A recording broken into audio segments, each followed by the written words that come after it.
এতদিন কোথায় ছিলি? দুয়োরানী বলে কি ভুলে থাকতে হয়? তোমাদের খাই, তোমাদের পড়ি, তোমাদের কি ভুলতে পারি? তোমার জন্য যতন করে কত কি এনেছি। মা গো, মুগের নাড়ু। হ্যাঁ গো, আমি যাই এবেলা।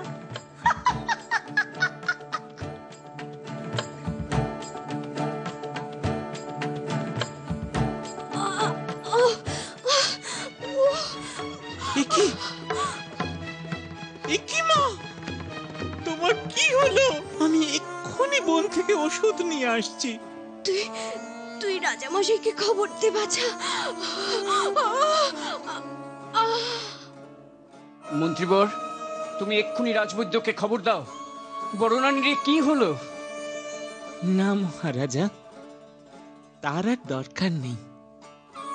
আমি ওষুধ দিয়েছি, মা আমার ভালো আছেন, একটু ঘুমোতে দাও।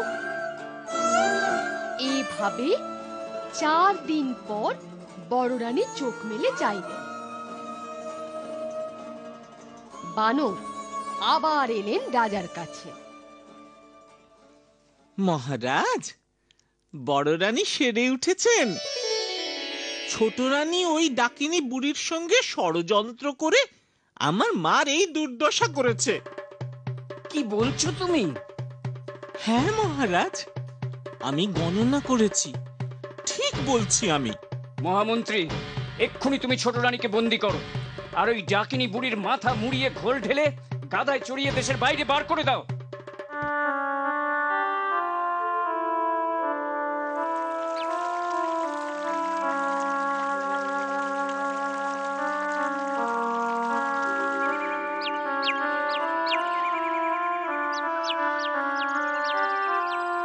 এভাবে দেখতে দেখতে 10 বছর কেটে গেল। 10 বছর তো পূর্ণ হলো, এখন তো ছেলে দেখাও। না মহারাজ, আমি তো বলেছি আগে ছেলের বউ ঠিক করো, তারপর তার বিয়ে দাও, তারপর মুখ দেখো। এখন ছেলে দেখলে অন্ধ হবে। মন্ত্রীবর, তুমি এক্ষুনি দেশ বিদেশে লোক পাঠাও।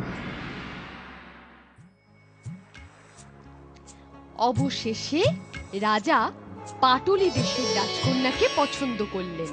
দেখো বাপু, 10 বছর তোমার কথা শুনেছি, কাল যদি আমাকে আমার ছেলে না দেখাও তবে অনর্থ করব। মহারাজ, সে ভাবনা নেই, তুমি নিশ্চিন্তে আজই পাটলি দেশে তোমার বেয়াই বাড়ি চলে যাও, আমরা কাল বর নিয়ে যাব। বিয়ের আগেই ছেলেকে দেখলে পাছে তোমার চোখ অন্ধ হয়ে যায়। ঠিক আছে, ঠিক আছে। মন্ত্রী মশাই, মন্ত্রী মশাই, রাজার হুকুম, বরকে যেন কেউ না দেখে। আজকের দিনে বর দেখলে বড় অমঙ্গল। আপনি এই গায়ে ঘোষণা করে দিন, আজ যেন কেউ এই ষষ্ঠী তলায় ষষ্ঠী ঠাকুরনের পুজো দিতে না আসে।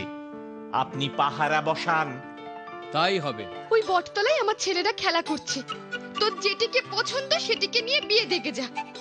আমার বরের দুয়োরানী তাকে আপনার ছেলের মতো দেখবে। এখন আমায় ছেড়ে দে। কই ঠাকুরন, বটতলায় তো ছেলেরা নেই। ও, আমায় দিব্যচক্ষু দাও, তবে তো ষষ্ঠীর দাস সেটের বাছাদের দেখতে পাবো। এই দেখ তুই দিব্য চোখে।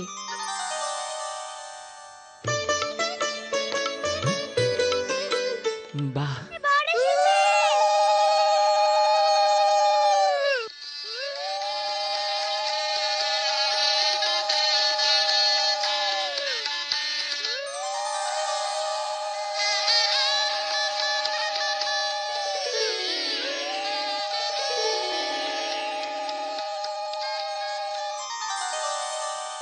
রানী ওঠ, চেয়ে দেখ, তোর কোলের বাছা ঘরে এলো।